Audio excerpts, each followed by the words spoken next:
Okay. All right. And we are back for another episode of Husky Huddle. You get an extra one this week, an extra one, because Trump won the election. That's number one. We're proud of that.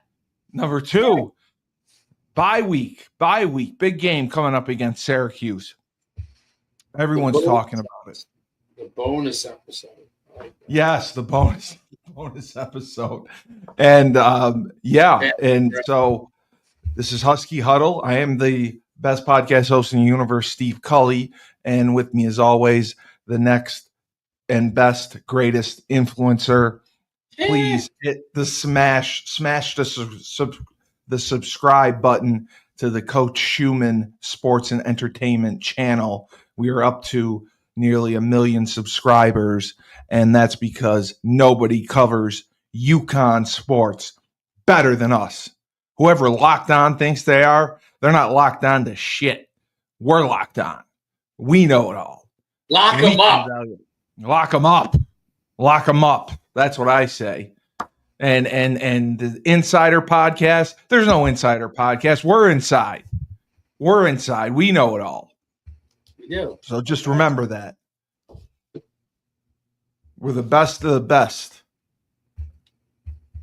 That's what I want to Uconn football. So what's our record now? 8-3? 7-3, dude. Uconn football. All right. 7-3. And I was looking back at some of the film, and I was, because I was looking at the quarterback play, because that's been a obvious point of contention throughout this whole year. And Evers has, he's been hurt, but he has played 8 games. He's played in 8 games, and he's 97 for 179 179 attempts, 5 touchdowns, 5 interceptions, and he's completing 54% of his passes. So, and as long as 43 yards. So, I mean, he does throw a nice fade, but he doesn't throw very deep. Not 43 yards. I mean, come on. Your son can throw that. I want to read you something. Okay. Yeah. This is on this is in the notes of the Locked In podcast. Syracuse is locked in. The Syracuse Orange podcast. I want to read this to you. Hope this fires up for Uconn fans. Syracuse Orange football sits at 6-3, headed into Saturday's matchup with the Cal Bears. Fran Brown's Syracuse squad is in favor to beat Cal, and if that result holds true, Orange would drop to 6-4. However, Kyle McCord and company should get a bounce-back win against the Uconn Huskies to bring their record to 7-4. Jim Mora, do you hear that? Coach Matt Brock, do you hear that? Players, Nick Evers, Darrell Robinson, Cam Edwards, Skylar Bell, TJ Sheffield, Hunnig, the tight end, Jalen McDonald, do you hear that? You're a cupcake. Syracuse thinks you're a cupcake. They're going to walk right through you, and they're going to get an easy win. Here's the clown who said it. Does he still have pimples, this guy? Oh, my God. This guy? Lock him up. Don't lock on. Lock him up. You know what, Dave? I think that your son should apply for a job at Locked On. I think we should have your son apply for a job at Locked On Podcast, because he knows more about football than they do. They are just embarrassing themselves. And I embarrass myself on a daily basis, and I don't care, but I'm right. Should get it's Jackson Holzer is the guy that said it. Jackson. Well, I'm going to the Dome tonight, so I will seek him out. I told you I did the PA announcing for my old high school team last week, and they're going to play in the regional finals in the Dome. Yeah, so I'm going. My PA announcing was also the best in the universe, although the head coach of New Hartford did not like it. He sent his wife up to the press box to reprimand me for talking about the dome. They were up 29-0 with 6 minutes to go in the fourth quarter. And I'm firing up the crowd. I'm saying, who's ready for the dome? We're going to the dome. I can't hear you. And the crowd starts going wild. 2 minutes later, his wife comes up and says, hi, I'm Sarah Kramer. I'm Coach Kramer's wife. He doesn't like what you're saying about the dome. Don't talk about the dome. We're not there yet.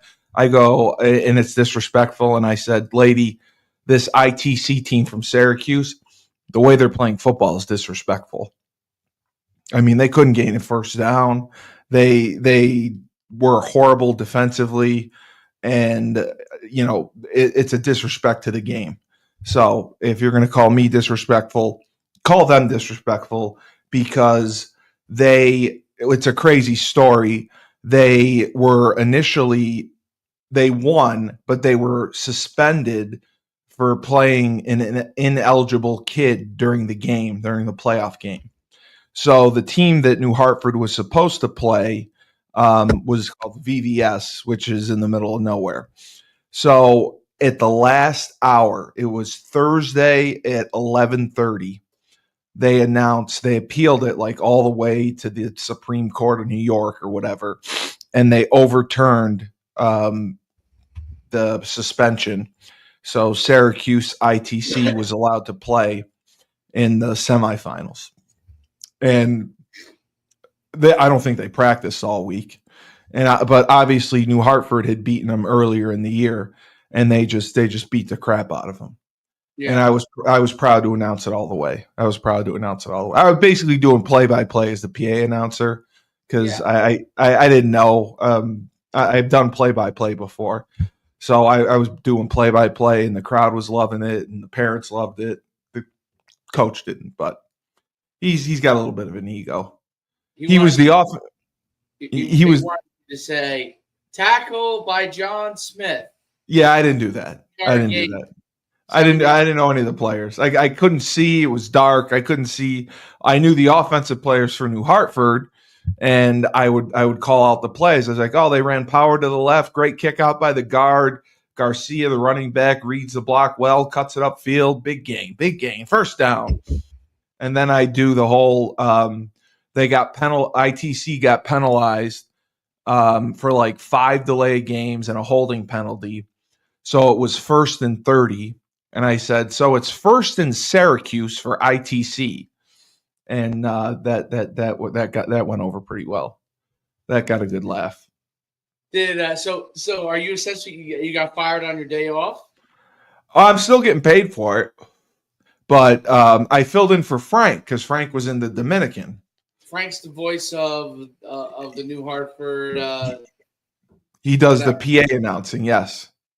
Okay. He does the PA announcing, so yes. So he asked me to step in for him, and I don't know that I'll be invited back, but the crowd loved me, and you win the crowd. That's all that counts. You win the crowd. And the coach, the coach thinks that he invented football. He was the offensive coordinator at Utica College, which is a Division III school. Okay. He comes to New Hartford, and he's a gym teacher, and he's turned the program around. But I coached on the last team that won a regional title and went to the state playoffs. That was in 2008. And we played a class up, Class A, as it's called. They are now a Class B school. So they're beating up on the smaller schools. They're a high-level Class B, where we were a low-level Class A school. So that's why. So I didn't really care. I just wanted to have some fun. And I did, and the parents loved it, and the kids loved it. But Syracuse against Cal, and then thinking they're just going to whip on UConn. They're sorely mistaken because I've watched Syracuse. Kyle McCord may be bipolar because he'll have great games and then he'll throw 5 interceptions and have 2 return for touchdowns. So that's why I think, defensively we'll match up with them. Offensively, and that's what we'll talk about, it's going to come down to who we play at quarterback, I believe. Well, who are they going to go with? Have they announced that yet? No, they haven't announced it. And I know that Jim Mora has never benched a starting quarterback during the season. Now, Joe Figiano has played in 7 games, but he hasn't, started 7 games. He's come in relief. I think he started 3. I think he started Merrimack, he started Florida Atlantic, he started Buffalo, and then he started Temple. So he started 4 games. And then the rest was relief duty. So in the limited action that he's had, he's 62 of 110, 3 interceptions, 56% completion percentage. He's thrown for 1,071 yards, 13 touchdowns to 3 interceptions. So what's interesting with Kyle McCord is he's thrown 429 passes, 275 plays, 64% passing, 3,153 yards, 23 touchdowns, but 12 INTs. That's what I'm saying. He's bipolar. But I'm going to give a but here. The but is he threw 5 against Pittsburgh. Yes. So of those 12, 5 are against one team. Correct. He's been their saving grace. Are they really? They really must not be. I mean, against Nevada, Las Vegas in a win in overtime. Overtime, right? 40 for 63. Yeah. 355, 3 TDs. Holy crap! Yeah. Chucking the ball around. I mean, and they lost to Stanford too. Last year at Ohio State, who likes to chuck it around, the whole year he threw 348 passes in 12 games. He's already almost he's eclipsed that by 100 passes, and there's still 3 games left. So that's crazy. That's crazy. And Syracuse typically isn't a passing team. They're normally balanced and they have a strong rushing attack. So it's surprising to me that they've been throwing the ball as much as they have. And I'm just looking at their running game. They don't have the running backs, the horses that they normally do. They had that good back a couple years ago, Tucker, who left for the NFL early and hasn't done much. But now they're playing LaQuint Allen. He's got 652 yards, 4.5 yards a carry, 9 touchdowns. They've rushed for 801 yards on the year. Uconn, on the other hand, we have rushed for 2,000 yards total on the year, with actually 2,100 yards, with the 3-headed monster, and that's with Darrell Robinson, who doesn't get all the carries. He's had 93 carries, 654 yards. And he's averaging 7 yards a carry, and he has 7 touchdowns. And that's in, rotational play. Right. So that's why I think that, we have the better group. The quarterback position consistently worries me. Oh, Tyler's here. There he is. Tyler! How you guys doing? Tyler, thank you. I know we disrupted your breakfast. Quite all right. Well, it was my second breakfast, actually, but thank you. Right, he has to get his calories. But Tyler, yeah, he does, he trains, he teaches class, and then he beats ass. That's what he does all day. Maybe I have to say, well, my students beat my elbow up last night.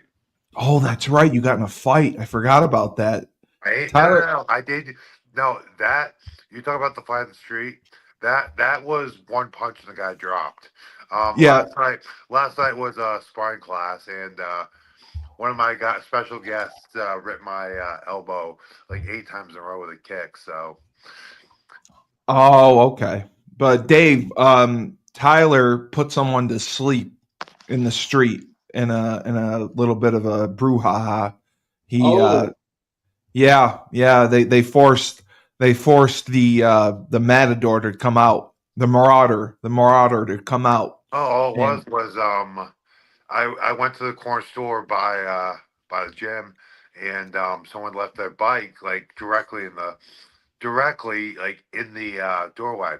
So, being the upstate citizen that I am, I picked the bike up, moved it out of the way. oh, As I was turning back around, this guy ran and launched himself into me. that really? really? Just for Yeah, that? like my back was turning, he launched himself into me. So I just turned around. He squared up. He like kind of pulled something out. So I just big left hook. He dropped. He Dead. blindsided you? Well, he had left his bike. I mean, I assume he was some sort of vagrant. He left it in the doorway of the corn store by my job. So I just picked the bike up and I moved to the side. And all of a sudden, don't touch my fucking bike! And someone like launched into me. So I turned around and he was like fiddling with something. So I just He was messing with the wrong dude. Really messing with the I wrong mean, dude. he should have left his bike. He should have left his bike like I in would the have doorway of smashed the his store. bike. Yeah, I would have smashed his bike. I'm not trying to cause problems at a fellow business around the area downtown Boston, but he put his hands on me, so I returned the favor. Yeah. I know, and you did with a vengeance, and I love it, Tyler. I love your spirit. I love your fighting Well, spirit, well, and thank you, that's why Steve. We can talk about Syracuse's fight spirit, and they're 4-2 over. Are they 3-3 or 4-2 overall? they're 6-3, I believe. They're 6-3, um, and that's why Dave just read an interesting comment that they're 6-3. Uh, the Lockdown podcast that Syracuse does, Uh-huh. the people who do it basically said that they face a challenge this week in Cal. But the good news is next week they play Uconn, who they will beat. They will beat handedly. I, So I'm like Jim Mora. Guess what? They're calling us cupcakes. I'm well, not putting they up with got that. they have some good bulletin board material there.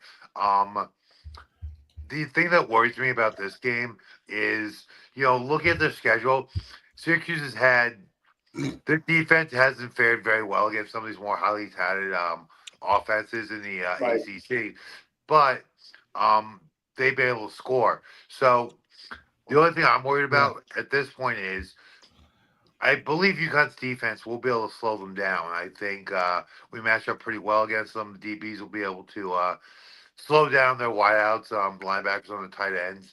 D line, I think, will be able to mitigate their offensive line. They don't seem to have a very overpowering offensive line. No, they That, don't. with that being said, the thing in this game that worries me as a UConn fan is I don't know if the UConn offense will be able to keep up. I believe UConn's defense will hold them in that area around 20 points. I just don't know if Right. UConn will be able to keep up.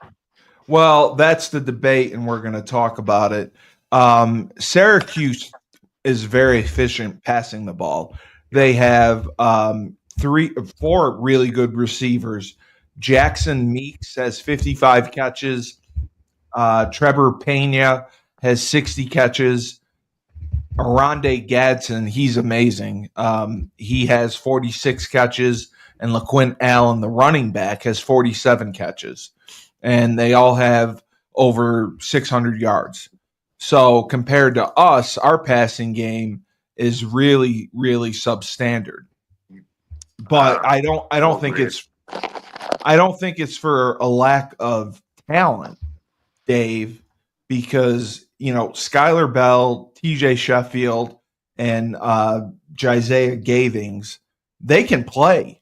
They just haven't had opportunities to get the ball that often. That's what I see. Well, Syracuse defense is very suspect. They're a team. They'll give up points as much as they'll score. I think. Correct. I think UConn's going to have the ability to run the ball at them. I think they'll be able to throw against them if they go with Joe. Yeah, I think they'll be able to throw the ball on them. Defensively, I think UConn could pose a problem for Kyle McCord because they're more similar to Pittsburgh. They are. I'm not saying alignment or anything like that, but the type of personnel, a lot of like athletes running around, right, that could cause havoc. And I think that's Kyle McCord seemed to have a problem where he didn't know where the defensive players were going to be. Right. And that's where he was throwing the ball to Pittsburgh. And that's where he really, what I saw that was interesting and must be what Brian Day saw, which is why he gave him the boot and told him to transfer, was that if things go downhill for him, they go downhill, dude. I watched that Pittsburgh game, and it was comedy almost. Like Kyle McCord, like it was like one of those. When it's like the old days when UConn was bad for a long time. I used to be like, okay, how low can the attendance be? I would go wide. I'm like, it was like game you'd play because you had nothing to go. I'm like, can UConn get their attendance below 10,000? Yes, they can. Yes, they can. At one point, you know what I mean? So. Because when you didn't have much to root for, I got to figure out something to like see that would make me entertained. The same thing with Syracuse, right? I was watching that game. I could care less who won that game, right? But I was just watching it just because from an entertainment standpoint. And when he started throwing picks, I'm like, how many picks to the house can he throw in a game? I was actually rooting for more picks. He ended up throwing 5 of them, which shocked me. Yeah. And weren't like 3 return for touchdowns? 3 to the house, dude. 3 to the house. So now his coach, I think, is a really good coach. Like he kept encouraging him. Fran Brown did not take him out. He kept sticking with him. Yep. He kept, basically chalked it up to anyone could basically have a bad day, which is obviously true. Very true. But I think with this could be a game potentially that the 3-5 could be made for. It's built for this, for the receivers they have and how they throw the ball. The only concern I have is we seem to play quite a bit of man coverage. And that's where I wonder if we're able to match up, when we bring pressure or when we're trying to disguise the defense and roll the safeties different ways, if we're able to match up and run with these guys in man coverage. That's the only thing I kind of get worried about because UAB ran past us a few times. Yes, I saw that. Yeah. That's always a concern, right? Yeah, that's what I had asked Joe about. Why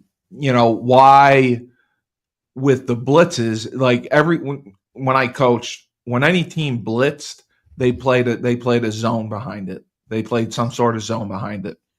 3 under 3 deep or 4 under 2 deep, something like that. They never played like press man. And he said that the whole reason they're doing that is to stop RPOs because it disrupts the timing. Completely screws the RPO. Yes.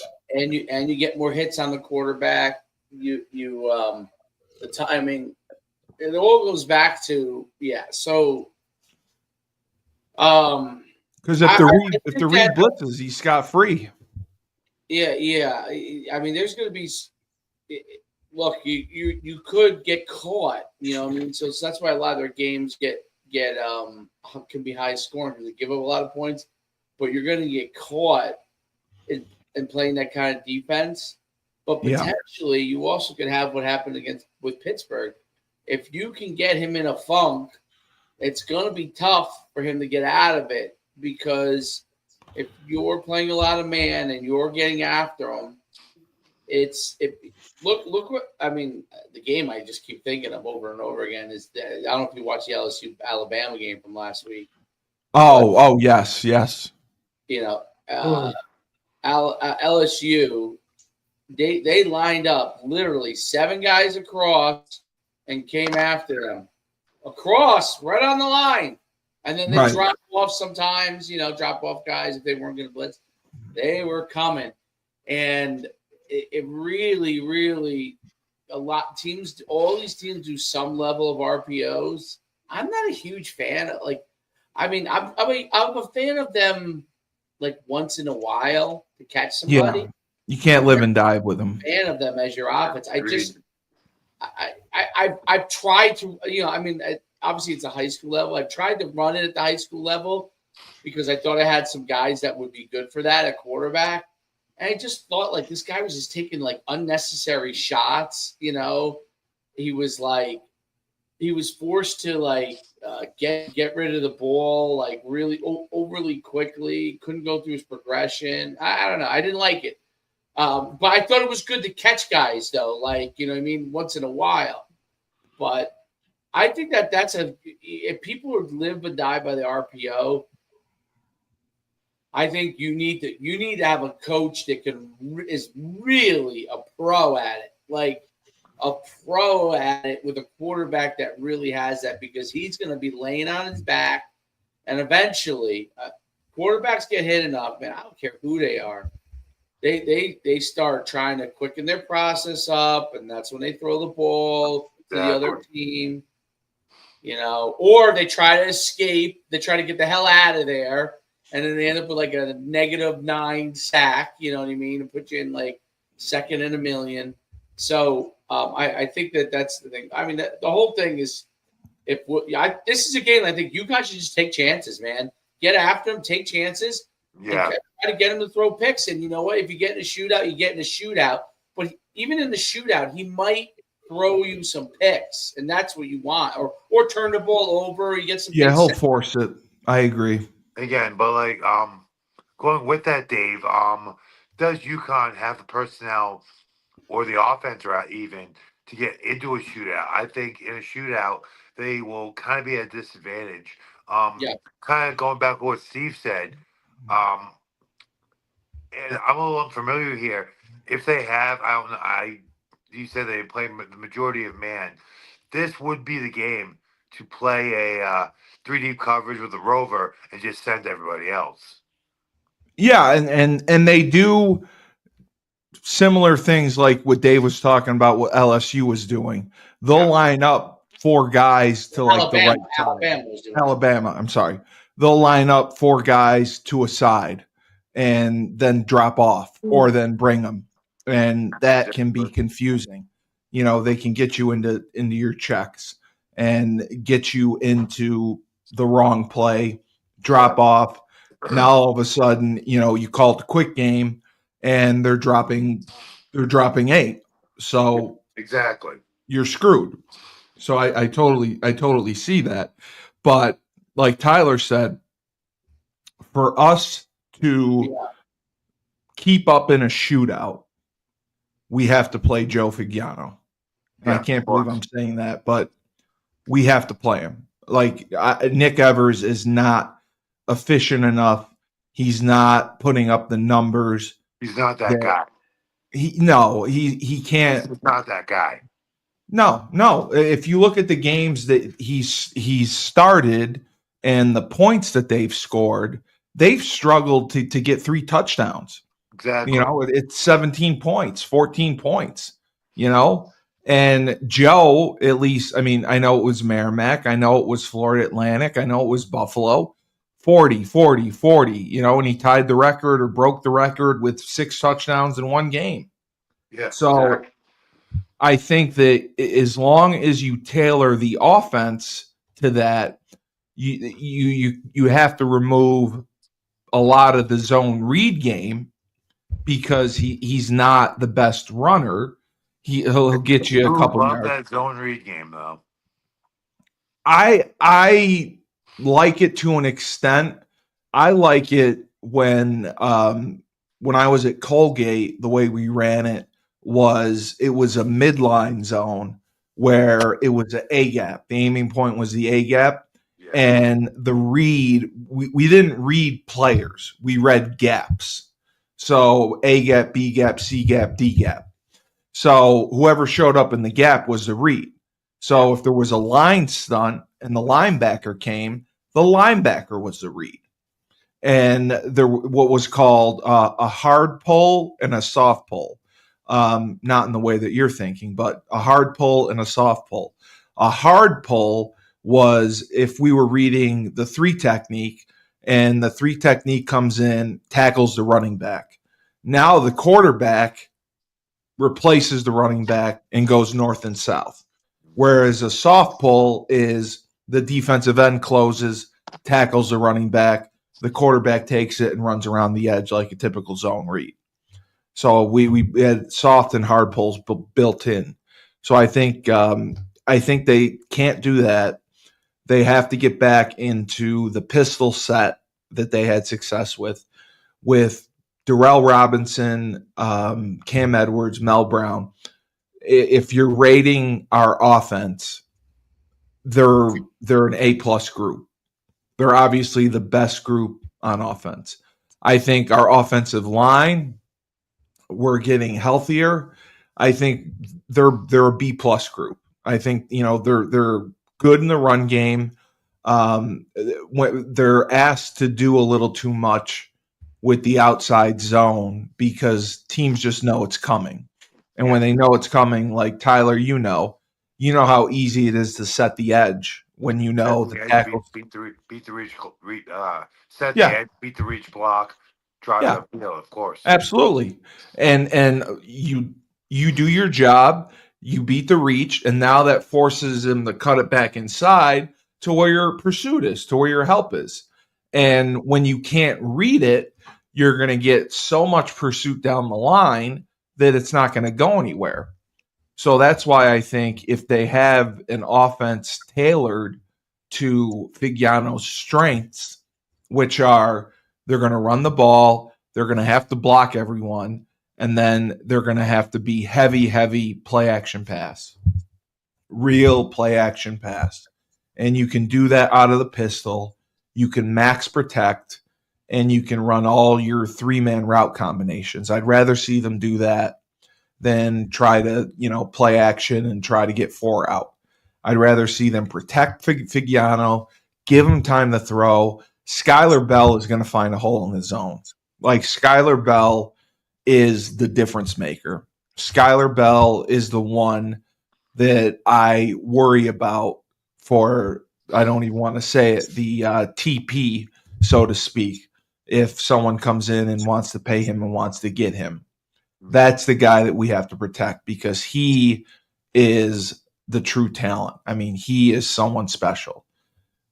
Would you agree with that, Dave? Like, Skylar Bell, TJ Sheffield have both done a great job, but Skylar Bell is clearly ahead of Sheffield, and he's definitely a difference maker.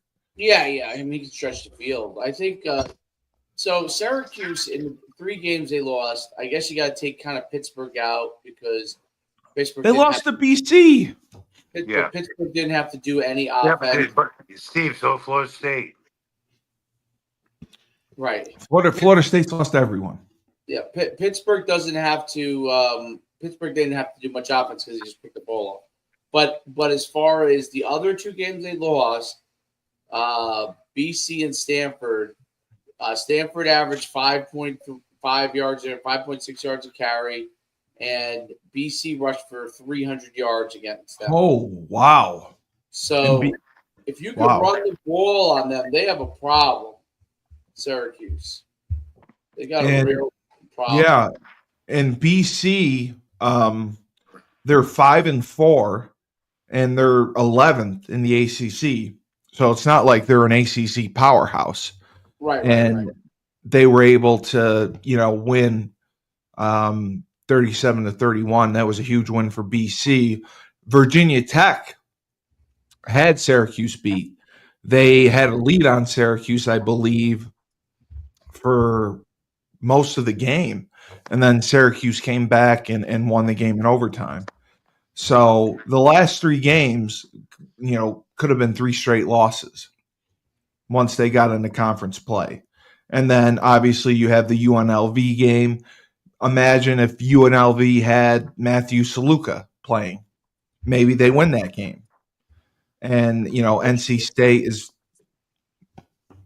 usually pedestrian. I don't know how they are this year. I was just checking to see what they're. Yeah, NC State is not great. NC State's 5-5 overall, 2-4 in the conference. So yeah, so they haven't played anyone spectacular. I mean, the big win they had early on was Georgia Tech, who was ranked, and Georgia Tech didn't they just upset somebody, or they took it to somebody? Yeah, they beat Miami. That's what it was. That was their big upset. They beat Miami after losing to Notre Dame and losing to Virginia Tech. So it's just crazy to look at it because the ACC standings, SMU is number 1 right now. SMU is 8-1, 8-1 overall, 5-0 in the conference, and Clemson is 6-1, 7-2 overall, and Miami's now 9-1. But on the outside looking in because of the tiebreaker situation. But do you think that? Do you think if I don't know how much you know about the ACC? Do you think that Miami is the best team in the ACC? From the limited amount I've seen, I would say they are. Obviously, the tiebreakers in the new college football playoff come to play here. But even just traditionally, Miami will always have better athletes. And I think it's pretty evident when you look at the gameplay this year. Who's their one loss to? Miami's one loss was to Georgia Tech. Yeah, so there's a tiebreaker right there. In my opinion, yeah, Miami is the best team out of those 3. They just have to sit back and hope Georgia Tech drops one. Right, with only a couple games left. Yeah. So it's going to be interesting to see how it shakes out. But they still have their rivalry game. They still play, or have they played Georgia yet? No, I think that's at the end of the. I think that's at the end of the year. And that's one of those, rivalry games you can kind of write off. Auburn, Alabama, right? You're right. Yeah, but like you look at rivalry games, and there's usually something more there. It's probably the best chance Miami has to slide in there, getting Georgia to beat Georgia Tech. But gotta see how the season plays out. Yeah, I'm looking at Georgia Tech right now to see. Yeah, they have not played Georgia, so I think that's the last game of the year. So that's the big rivalry game's the last game of the year. So Dave, if you're looking at the offense, how would you grade out the position groups? Between Uconn and Syracuse, I would say Syracuse is probably. Just Uconn. Just if you're grading the position groups. We don't want to compare and contrast. Not yet. Okay. Uconn QBs, I would say C+. Running backs, right. I would say A-. Offensive line, I would say B. Yeah. Wide receivers, I would say B. Let's see. Tight end. Tight end's been pretty good. I would say B plus. I do like their tight ends. I think the receivers are better than a B, but the production is not better. Production's not right. Production Yeah. it may not be their fault. You know what I'm saying? Exactly. Yeah. It definitely is not their fault. Tyler, what about you? If you were grading the position groups of the Uconn offense? I go pretty similar to Dave. Running backs, I give them a solid B plus. Quarterbacks, it's kind of the two-headed monster. I'd go probably. I don't want to say B. Somewhere between a B and B plus. They both kind of play a specific role, so they seem to have filled those roles fairly well. And again, it's been a bit of a two-headed monster. They will kind of go with the hot hand or the style of the game. The way that it was Evers or Fagiano that played the majority of the game at Temple. It was Figiano. Yeah, exactly. So He struggled against Temple. he did struggle, but he kept them in it. But He did. So I actually take that grade back. I give him a B to a B minus at quarterback. Offensive line, I think, has kind of they've exceeded expectations. I'll give them a solid B to B plus. Yeah, that's about it.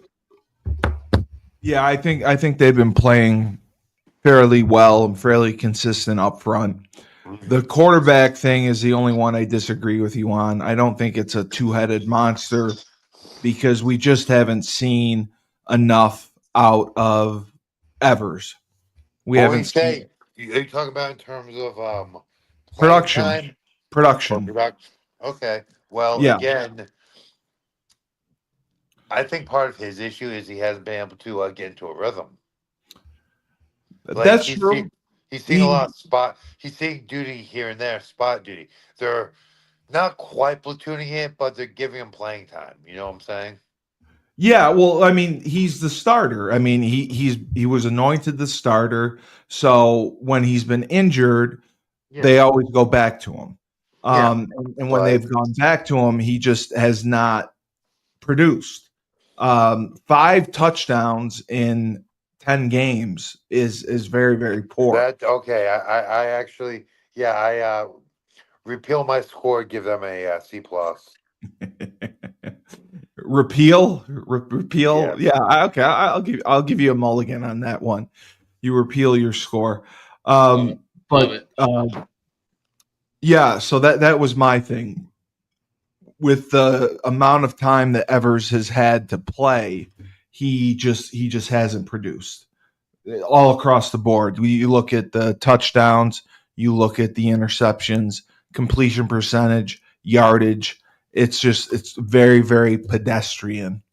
And that's that's holding them back. Like if they had Matt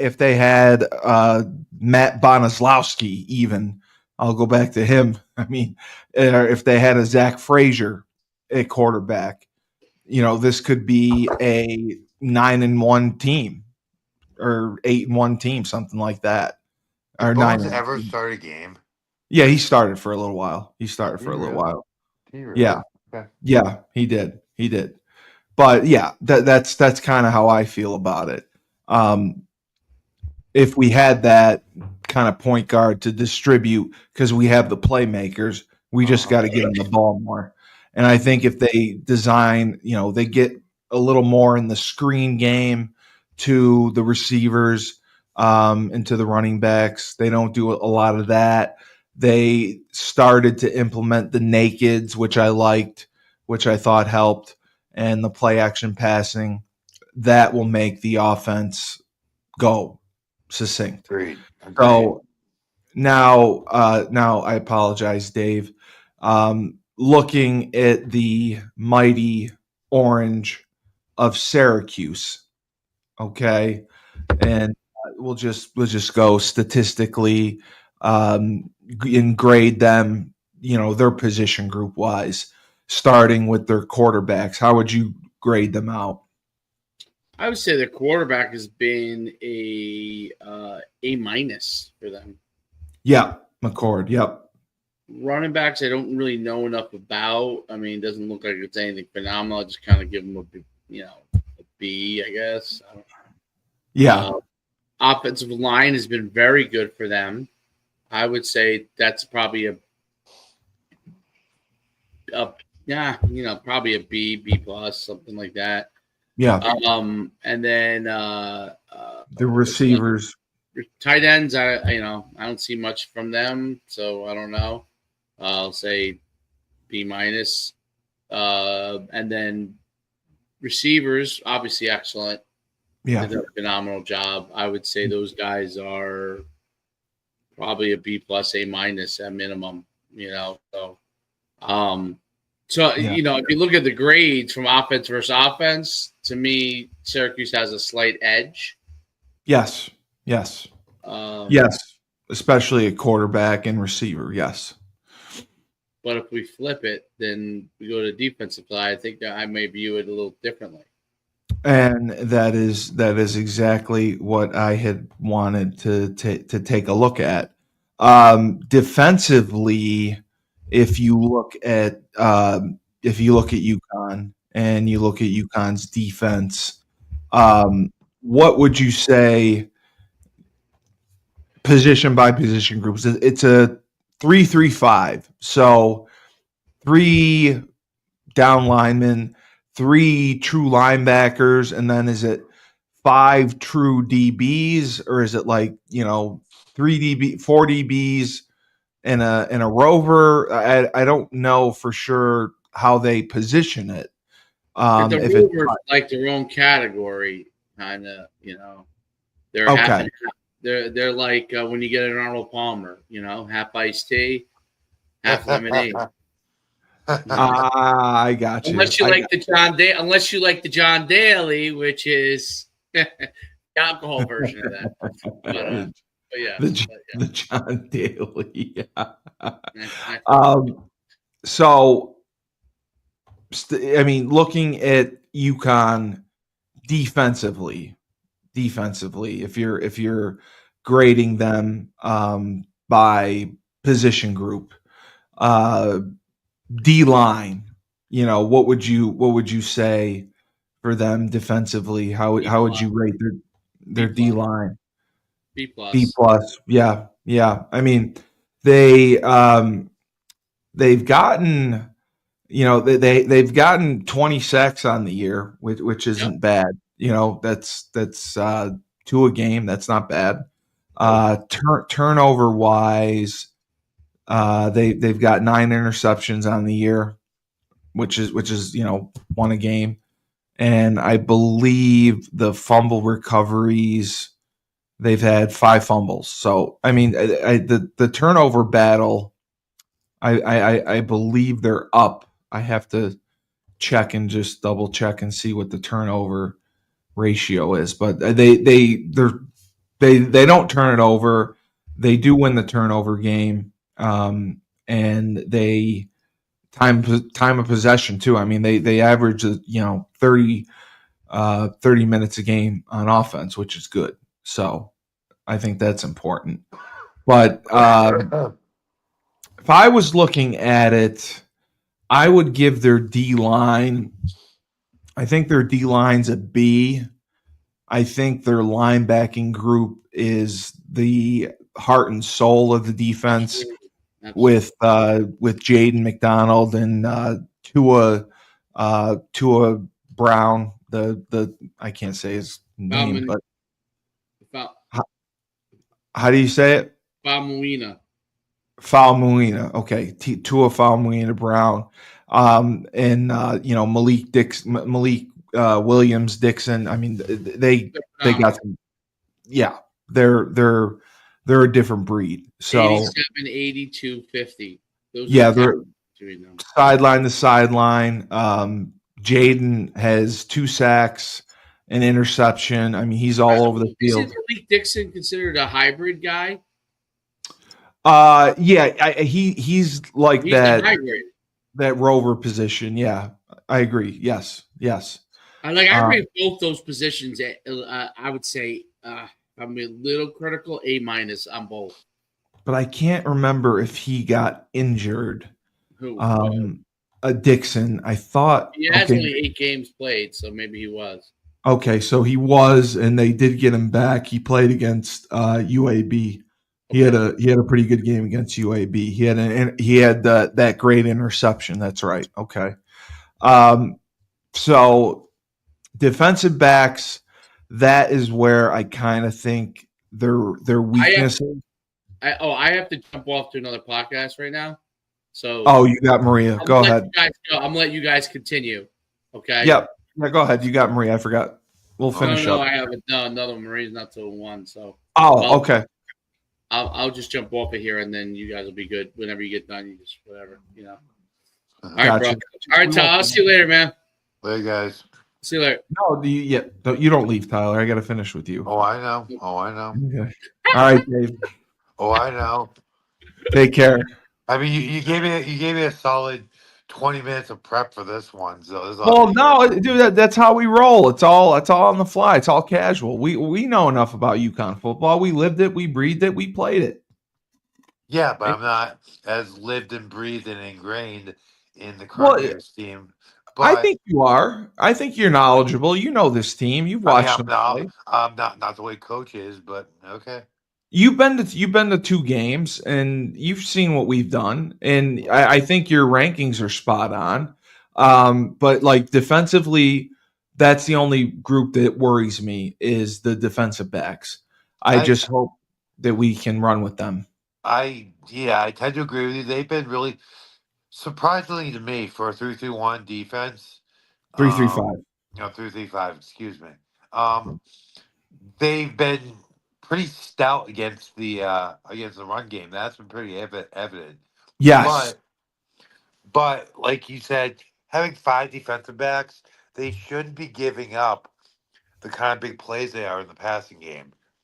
And that leads me to believe, same as you, that they're a bit deficient in the DB category. Well, I agree, and that's why I get confused as to why they play so much man coverage. When I coached, we rarely saw man coverage. This is one of those games where if they're gonna make an adjustment or reinvent, is this the last game of the regular season schedule? Is there No, they play UMass after this. So this might be the game to try to get their feet wet, to try to play a little more zone coverage. I think they should run a lot more zone pressure, in my opinion. Just from what I see, if you get a little more pressure up front, it makes the DB's job a little easier. And with that 3-3-5 alignment, you can bring, 2 linebackers each time and not really give up a whole lot personnel wise in pass coverage. Absolutely. I think this would be the game where they want to play maybe 3 deep and man underneath. I mean, I think this would be the game to do that.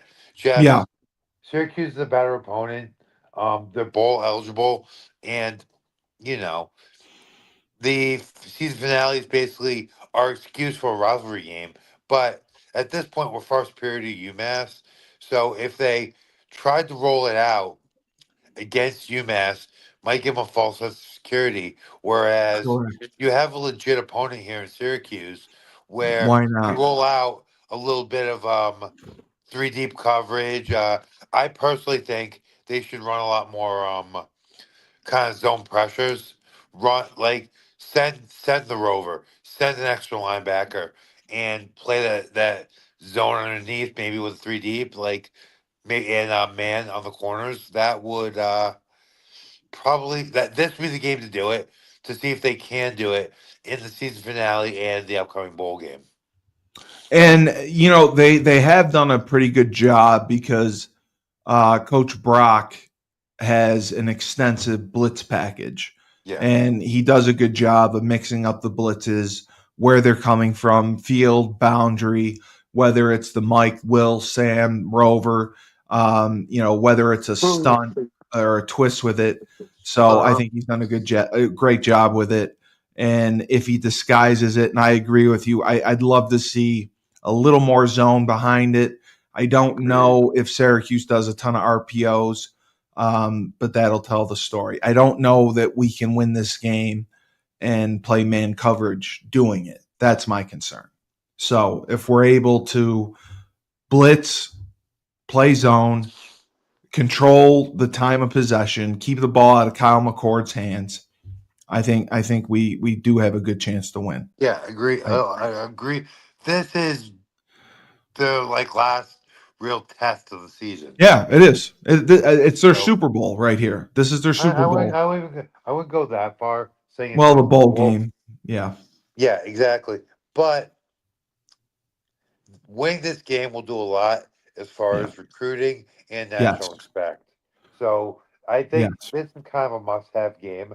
But at the same time, this is your last chance to really test out some of these things with real balls flying. And granted, it's late in the season. They already they have a bit of an identity as a team already, but they should, any adjustments they're thinking about making, they need to make them now. You're right. This is the time to do it. Yeah, this is 100% the time to do it. They're 7-3. They have nothing to lose. Nobody's expecting them to win, and they've beaten the teams that they should have beaten all year long. It would be nice to pull an upset and get one that nobody expected to win. I agree. I agree with you there. The really this is that let it all hang out game, because like you said, the fact is they're 9-3, and you just said no one's expecting them to win. I did a quick review before I hopped on, and just the level of disrespect coming out of Syracuse is palpable. That's how they are. I mean, will you drive up for the game, Tyler? What's that? You want to drive up for the game? Absolutely not. You want to come to New Hartford? You're more than welcome. I don't want. I mean, it's more the 5-hour drive. I know. My car needs a brake job, and the fact that UFC 309's on Saturday, and I'll have my ass parked. No, it's not this week. It's next week. Oh, it's next week. Oh, yeah, okay. yeah. A couple guys are coming out. That's why I said. I know, Tyler. You secretly love New Hartford, and I hate that you know. You love New Hartford. You love the Lake House, and don't deny it. Oh, the Lake House is great, but yes, I actively dislike upstate New York. I try to get you up here every year. I try so hard, dude. I already told you I'll come to the Lake House for the summer, but I am not driving up for a Syracuse game. Oh yeah, I mean, if Terry and Uwe come and stay at my house, and we happen to go out to, if you remember, Cavallo's or the wine bar where we take a lot of shots, the Vineyard, and you passed out and slept in a bush, and we had a great time going to the Syracuse. I thought I went home with a girl from the girls' college. Well, that was the next night. The next night after the Syracuse game. When we stayed in Syracuse, yes, you went home with the girl from Lemoyne, and then the funniest story ever, Lemoyne College, which I am banned from currently, and it's hilarious. I mean, I should be banned, not you. Why are you banned? I am banned because it's a gated college, and I couldn't find the entrance to drive through, and I was shit-faced, and I just drove through the fence and drove up the lawn and just tore it all up. Yeah. Steve, we're supposed to be doing a Uconn podcast here, not memory lane debauchery. I'm just telling it like it is. That's all. Hey, we're here to entertain, and that's entertainment. So yeah, that's why I got blamed. That's why I got suspended or banned. You then went from Lemoyne College to the San Diego Chargers, which is the greatest story ever. I still can't get over that. You come here, you party with us, and then you're in this girl's dorm at Lemoyne, and you get a call from your agent saying that you're going to San Diego, and you fly out of Syracuse to go there. Did I? think, yeah, you did. You didn't have time to go home because it was Sunday. You had to get there. I remember because I believe that I had to get your car or move your car. That was that because I think your car was at my house. And then we drove to Syracuse. I remember that. But yes, I remember that vividly. You have legendary stories. So that is a legendary story. I forgot. I forgot that I was at Syracuse with y'all before I got signed to the Chargers. So thank you for that, Steve. I was the cause of that. See, I bring good things to you. Clearly. All right, so we will sign off, and then we gotta talk MMA in the Jake Paul fight. I'm excited about that. And are you good to go? 10-minute break, or what do you think? Could you start at 1? Yeah, I can start. We'll do that. I'm gonna run to the. Actually, let's make it like 12:45. All right, yeah. Just text me when you're ready. I'm all set anyway. All right.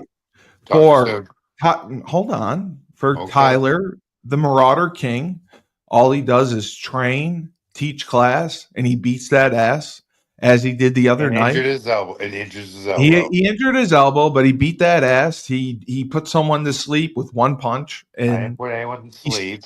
He still got it. He still got it. That's fair. And what would you like to say to Matt Hamill? Nothing. I mean, you usually have something to say to Matt Hamill. Just you can tell him. Honestly, you know what? You still would have lost to John Jones, even if 12-6 elbows had been were legal. Like, it's legal now. So Matt Hamill, you did not beat John Jones. That decision is about to be reversed. He's got a movie made about him. They made a movie about his life. Did you see that movie? I did. Were you impressed with the production value? I was not, and they took a lot of flack because they didn't. Oh my God! Brian Feely just said he beats ass, but does he know what the fastest land animal is, though? Cheetah, obviously. Cheetah, isn't it? Brian, is it the cheetah? If you could respond, I'd love to know. I think it's the cheetah. Yes, the cheetah, I believe. Yeah, the cheetah. And Brian, he does beat ass, and then he pounds it. He pounds it hard. Jesus Christ, Steve. Well, you do. You bring the thunder, Tyler. I mean, that's something to be proud of. Like, I appreciate that my DMs are dry as Sahara these days. Oh, he said 100%. You're right. Okay. So for Tyler, the Marauder King, he trains, he teaches class and beats ass. I'm Steve Cully, the best podcast host in the universe. Dave Schuman, he's the coach. Go to the Dave Schuman Sports and Entertainment channel. Smash that subscribe button. We want to get to 1 million subscribers, and we're almost there. We need you. This has been Husky Huddle. Remember, when life gives you lemons, don't make lemonade. Take 2 oranges and throw them back at life. Tune into the MMA Report. Next.